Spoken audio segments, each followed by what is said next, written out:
उनको लगा कि ये सब मर चुके हैं, तो उनका एक जो पाकिस्तानी जो कमांडर था उसने अपने जवानों को आदेश दिया कि इनको रीचेक करो, इनमें से कोई जिंदा तो नहीं है। तो उनके पाकिस्तान के 2 सैनिक आए, आकर के हमारे जवानों के शरीर के अंदर गोलियां दागने लगे।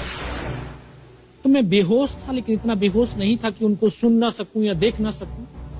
तो जो मेरे सामने वाले साथी को जो सीने में आकर 4-4, 5-5 जो राउंड के ब्रस्ट मारे, डेड बॉडी ऐसे उछलती थी ऊपर की तरफ, सामने वाले को मारा, बगल वाले को मारा, मैं भी इस तरह से ऐसे पड़ा हुआ था।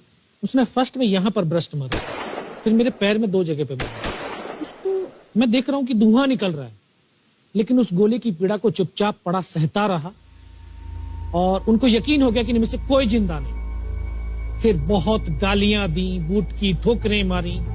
फिर काफी देर के बाद में उनका जो कमांडर था उसने बोला कि इनके वेपन उठा लो, और नीचे जो हिंदुस्तान का पोस्ट है उसके ऊपर दूसरे जो उनके साथी थे उनको सूचना दिया, उसके ऊपर कब्जा हमला कर दो।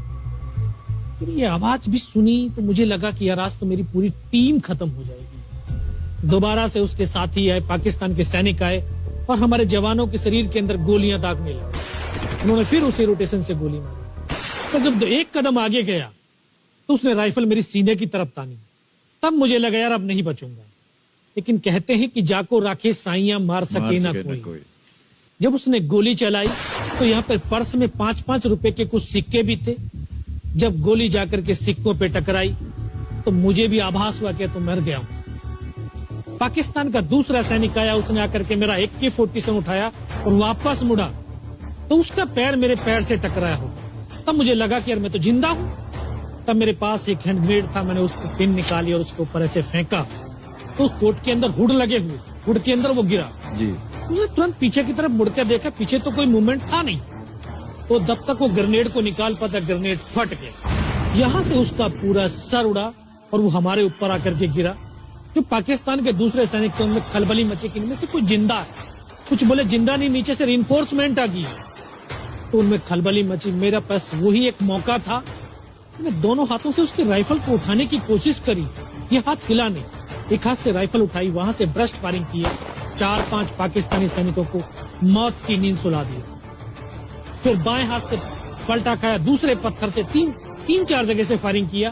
तो जो उनका मोमेंटम था, जो हौसले थे, परस्त हो चुके थे, वो भाग खड़े। 2-3 मीटर गया, जाके देखता हूँ सामने उनके लंगर चल रहे, उनका लिविंग टेंट बना हुआ, उनके जो हैवी वेपन का डिप्लॉयमेंट था वो सब कुछ वहां पे लगा हुआ। उस समय जहन के अंदर एक ही पागलपन था, अपने साथियों को बचाना। फिर मैं वापस धीरे धीरे रेंगता हुआ अपने साथियों तक आया। फिर मुझे लगा कि इनमें से हो सकता है मेरी तरह कोई साथी होगा, जिंदा होगा। उनको देखा, किसी का सर फटा हुआ था, किसी के फेफड़े निकले हुए थे। बहुत देर बैठकर रोया भी, फिर अपने आप को संभाला। चारों तरफ बर्फ ही बर्फ, पहाड़ी पहाड़। यह भी पता नहीं कि हिंदुस्तान किधर है, पाकिस्तान किधर है। 2.5 साल की सर्विस, 19 साल की उम्र, न उम्र का तजुर्बा न सर्विस का अनुभव। जाऊं तो जाऊं कहां। मैं बहुत 500 मीटर लगभग नीचे रोल करता हुआ आया और अपने साथियों जो नहीं चढ़ पा रहे थे दुश्मन की भारी फायरिंग की वजह से, वहां तक पहुंचा। फिर उनको उन्होंने मुझे पकड़ा, वो फर्स्ट एड दिया। फिर वहां से जो हमारे कमांडिंग ऑफिसर थे कर्नल कुशाचंद ठाकुर, फिर उनको सूचना दिया।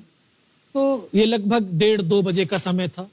वहां से फिर कमांडिंग ऑफिसर तक मुझे ले जाया गया। फर्स्ट एड तो हुआ, लेकिन ब्लड इतना निकल चुका था कि दिखाई देना बिल्कुल बंद हो गया था। जब उनके पास पहुंचा तो उन्होंने बोला, बेटा मेरे को पहचानता मैं कौन हूं? बस अब आवाज सुनाई दे रही है। बोला, मैं तेरा कमांडिंग ऑफिसर कर्नल कुशालचंद ठाकुर। मैं, जय हिंद साहब, बहुत तेज सर्दी लग रही है। तो उनका जो लिविंग टेंट था उसमें के अंदर लेटाया, 3-4 स्टॉप जलवाए, थोड़ी सी गर्मी महसूस हुई। मैं, साहब थोड़ा सा पानी पिला दो।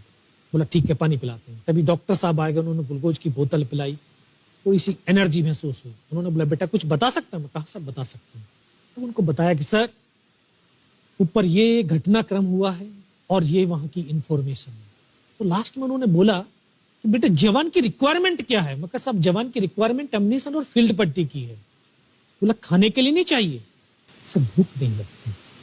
बस इतना कहते कहते तभी डॉक्टर ने कौन सा इंजेक्शन लगाया, फिर मुझे पता नहीं कहां पर हूं। फिर होश आया 3 दिन बाद, देखा ऊपर पंखा चल रहा है। पता चला कि 92 बेस हॉस्पिटल श्रीनगर, और वहीं से मुझे बेस हॉस्पिटल दिल्ली रेफर कर दिया और 16 महीने तक उस हॉस्पिटल में मैं रहा। 16 महीने तक आपका इलाज चलता रहा? जी। और वहीं पर हॉस्पिटल में ही मुझे पता चला कि 15 अगस्त 1999 को जब ये परमवीर चक्र का जो अनाउंसमेंट हुआ तो वो वहां पर ही मुझे पता चला। सर